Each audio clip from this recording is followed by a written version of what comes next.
नमस्कार बच्चों,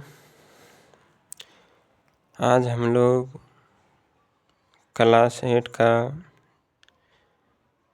भूगोल पढ़ने वाले हैं और यह पार्ट 2 होगा वीडियो का इस चैप्टर का। और यहाँ से हम लोग मृदा संसाधन के बारे में पढ़ेंगे। और मृदा, जिसको कि हम मिट्टी भी कहते हैं,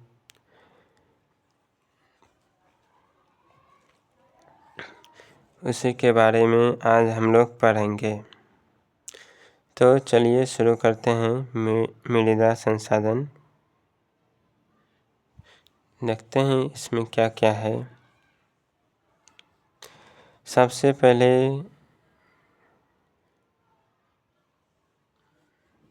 इसमें हम यह देखेंगे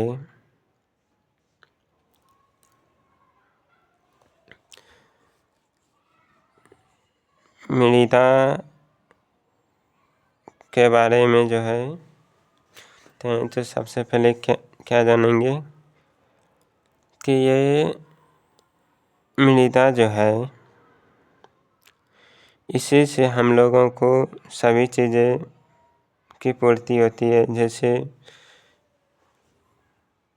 पादप जगत के जो हैं, जैसे पेड़ पौधे, छोटे छोटे पौधे, घास, झाड़ियाँ, पृथ्वी पर जितने भी पेड़ पौधे, घास, झाड़ियाँ पाई जाती है, अधिकांश ही मिट्टी में उगते हैं। और पौधे जो है अपना पोषक तत्व जो ग्रहण करता है, वह पोषक तत्व मिट्टी से ही ग्रहण किया जाता है। पौधे जो अपना पोषक तत्व ग्रहण करता है, कहाँ से ग्रहण करता है? मिट्टी से ही प्राप्त करते हैं। और पृथ्वी के सबसे ऊपर जो भाग पाई जाती है, उसको मृदा कहते हैं। ऊपर जो भाग होते हैं उसको भूपटल के नाम से, पृथ्वी के सबसे ऊपर वाले भाग को क्या कहते हैं? भूपटल कहते हैं। ठीक, इस तरह पेड़ पौधे की वृद्धि के लिए सभी जरूरी खनिज तत्व, पोषक तत्व, चट्टानों के कण मौजूद होते हैं। पोषक तत्व के रूप में मृदा में जो है ह्यूमस पाया जाता है, वायु पाया जाता है, जल पाया जाता है और सूक्ष्म जीवाणु पाया जाता है। अब मृदा का उपयोग है, एक बार देख लेते हैं ह्यूमस किसे कहते हैं। मृदा में पेड़ पौधे, जीवों एवं अन्य सड़े गले पदार्थों के अवशेषों को ह्यूमस कहा जाता है। मृदा में पेड़ पौधे, जीवों एवं अन्य सड़े गले पदार्थों के अवशोषण को ह्यूमस कहा जाता है। मृदा का उपयोग निम्नलिखित हैं। पहला, फसलों की खेती करने के लिए किया जाता है। दूसरा, पेड़ पौधे, घास, झाड़ियों को उगाने के लिए करते हैं। घर बनाने में करते हैं, मूर्ति बनाने में करते हैं मृदा का उपयोग। इसके बाद जो है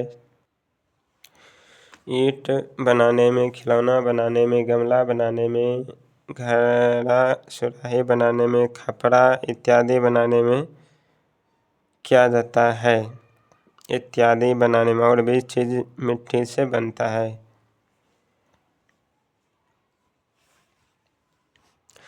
इसके साथ ही बोले तो मिट्टी के गिलास, दिया, कलश इत्यादि बनाने में, मेड़, बांध, तटबंध, कच्ची सड़क के निर्माण में भी मिट्टी का उपयोग होता है। सुरेश ने कहा, आखिर इतनी मिट्टी बनती कैसे है? सलमा बोली, किसी स्थान की मृदा के निर्माण में वहां उपस्थित मौलिक चट्टान क्षेत्र की जलवायु, वनस्पति, सूक्ष्मजीव, वायु क्षेत्र की ऊंचाई, ढाल तथा समय का योगदान होता है। किसी स्थान की मृदा के निर्माण में वहां उपस्थित मौलिक चट्टान का आता है। मृदा के निर्माण में क्षेत्र की जलवायु भी योगदान करते हैं मृदा बनाने, मिट्टी बनाने में। वनस्पति भी मिट्टी के बनाने में मदद करते हैं। सूक्ष्म जीवाणु भी मिट्टी को बनाने में मदद करते हैं। क्षेत्र की ऊंचाई भी योगदान देते हैं मिट्टी बनने में। ढाल और समय ने भी योगदान दिया है मिट्टी बनाने में। मृदा निर्माण प्रक्रिया में सबसे पहले मौलिक चट्टान टूटती है। ठीक, टूटे हुए कणों के और महीन होने की प्रक्रिया अनवरत चलती रहती है।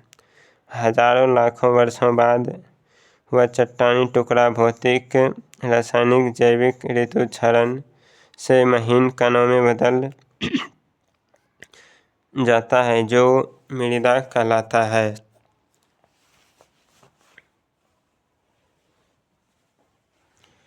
मृदा किसे कहते हैं? इसका उत्तर यहाँ से लिख सकते हैं। ठीक, और यहाँ तक लिख सकते हैं। सामान्यतः 1 सेंटीमीटर मोटी सतह वाली मृदा के निर्माण में जो है हमें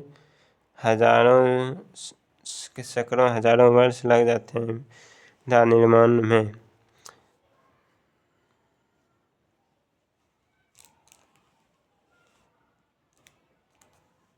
यहाँ पर कुछ पॉइंट देख लेते हैं। जैविक और रासायनिक ऋतु क्षरण। जैविक ऋतु क्षरण, रासायनिक ऋतु क्षरण। पेड़ पौधे, जीव जंतु, मानवीय क्रियाओं तथा जल की प्रतिक्रिया से चट्टानों का टूटना। ठीक, जल की प्रतिक्रिया से चट्टानों का टूटना और गलना रासायनिक ऋतु क्षरण कहलाता है। गलना रासायनिक ऋतु क्षरण कहलाता है। भौतिक ऋतु क्षरण में तापमान में उतार चढ़ाव, तुषार क्रिया, चट्टानी परतों के फैलते सिकुड़ने से चट्टानों का टूटना भौतिक रसायन ऋतु क्षरण कहते हैं। और मिट्टी के विभिन्न स्तर होते हैं। सबसे ऊपर जो होते हैं स्तर ए, उसके बाद स्तर बी, स्तर सी, स्तर डी। स्तर अ में ह्यूमस, स्तर बी में बालू एवं पंख, स्तर स में ऋतु क्षरित कण, स्तर द में मौलिक चट्टान पाया जाता है।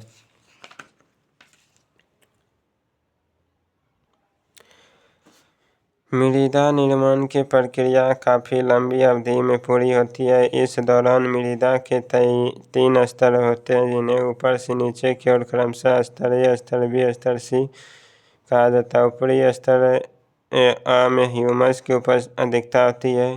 बी स्तर में बालू और पंख की प्रधानता होती है। सी स्तर में ऋतु क्षरण से प्राप्त चट्टानी कण मिला करते हैं, जबकि सबसे निचले स्तर में भूल चट्टान होती है। इसे स्तर द भी कहा जाता है। मृदा 2 प्रकार की होती है। उर्वर मृदा जो है को कई वर्गों में बांटा गया है, क्योंकि मृदा एक समान सभी जगह नहीं पाए जाते हैं। उर्वरता के आधार पर मृदा को 2 वर्ग में बांटते हैं, उर्वर और अनुर्वर। यानी अनुर्वर को कहते हैं, दूसरा नाम क्या है, बंजर। उर्वर भूमि वह होता है जो कि उपजाऊ भूमि है। ठीक, अनुर्वर भूमि जो भूमि अनुपजाऊ नहीं है, जो भूमि अनुपजाऊ है वह अनुर्वर भूमि हो गया। ठीक, मृदा उपजाऊ होती है, जबकि अनुर्वर मृदा में उपजाऊ कम होता है। उर्वरक मृदा में मृदा उपजाऊ अधिक होता है। ठीक, अनुर्वर मृदा में उपजाऊपन कम होता है। नदी घाटी क्षेत्रों के मृदा उर्वरक तथा पहाड़ी एवं स्थलीय क्षेत्रों की मृदा अनुर्वर होती है।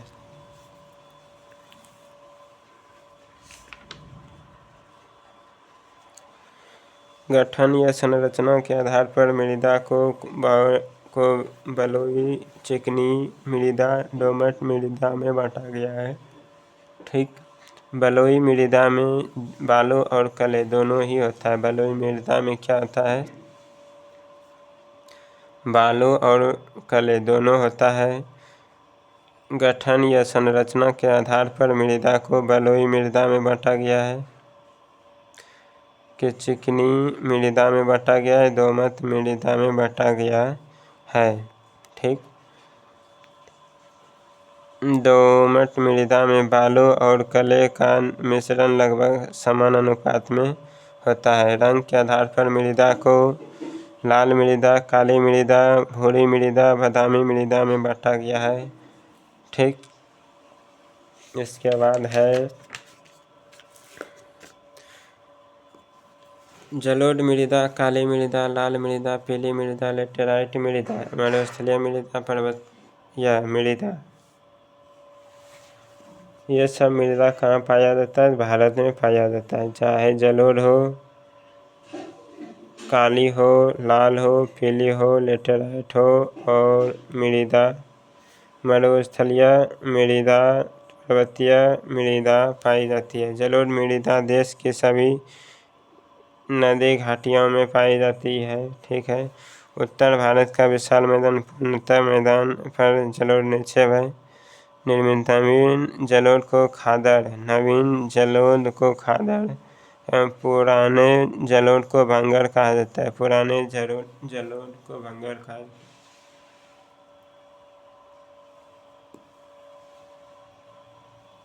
है। इसके बाद है जलोढ़ मृदा। जलोढ़ मृदा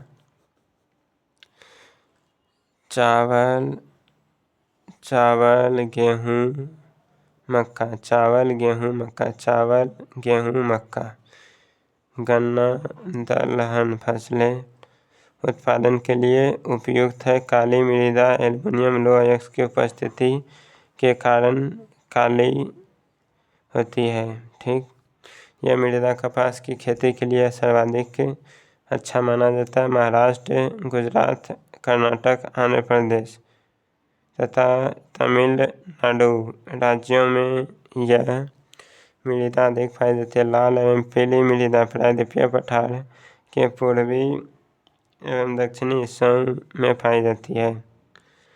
लोहे के अंश के कारण इस मृदा का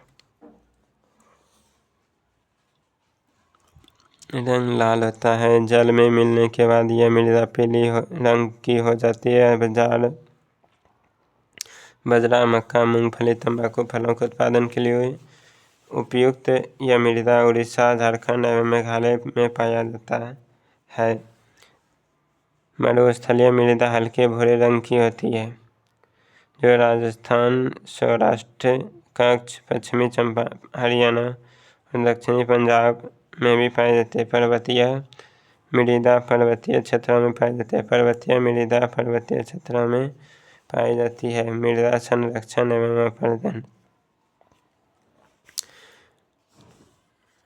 मृदा अपर्दन प्राकृतिक या मानवीय कारणों से मृदा की परतों का विस्थापन या उड़कर एक स्थान से दूसरे स्थान पर चले जाना मृदा अपर्दन कहलाता है।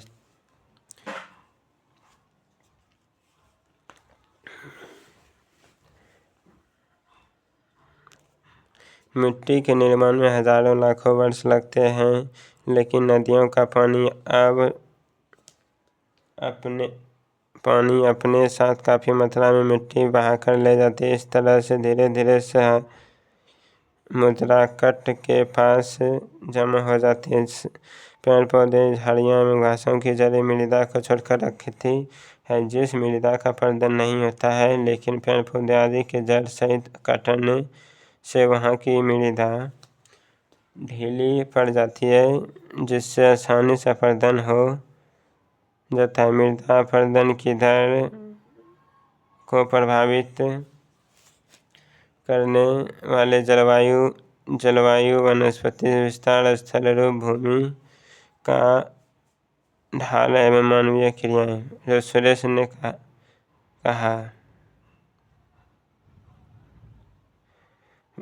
वनों की कटाई, पशुचारण, आकस्मिक तेज वर्षा, क्षेत्र पर वैज्ञानिक कृषि पद्धति तथा बाढ़ के प्रभाव से मृदा का अपर्दन ज़्यादा होता है। तेज बहने या के भाव से मैदानी या चौरस क्षेत्र में गहरी सतही होता है, जबकि उबड़ खाबड़ क्षेत्र क्षुद्र नलिका अपरदन होता है। मृदा अपरदन के कारण मृदा के मौलिक एवं उर्वरता में कमी आने लगी एवं इसका सब फलों एवं मार्ग के उत्पादन पड़ता है।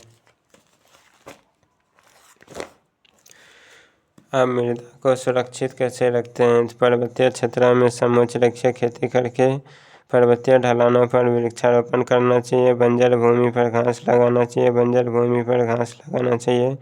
फसल चक्र तकनीक को अपनाना चाहिए।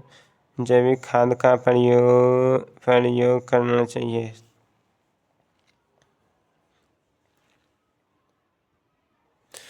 हो गया ये चैप्टर समाप्त। ठीक, इसके बाद देखते हैं क्वेश्चन। भूमि उपयोग तो बन जाएगा। भूमि उपयोग के विभिन्न वर्गों से विस्तार पूर्वक वर्णन कीजिए, आराम से कर दीजिएगा। मृदा निर्माण प्रक्रिया का स्पष्ट करिए, भी आसानी से बन जाएगा। मृदा अपरदन के कारकों का उल्लेख करें, इसके बचाव हेतु उपयुक्त सुझाव दीजिए। ये 5 और 6 क्वेश्चन करना है। ठीक, तो चलिए यहीं पर वीडियो को समाप्त करते हैं। धन्यवाद।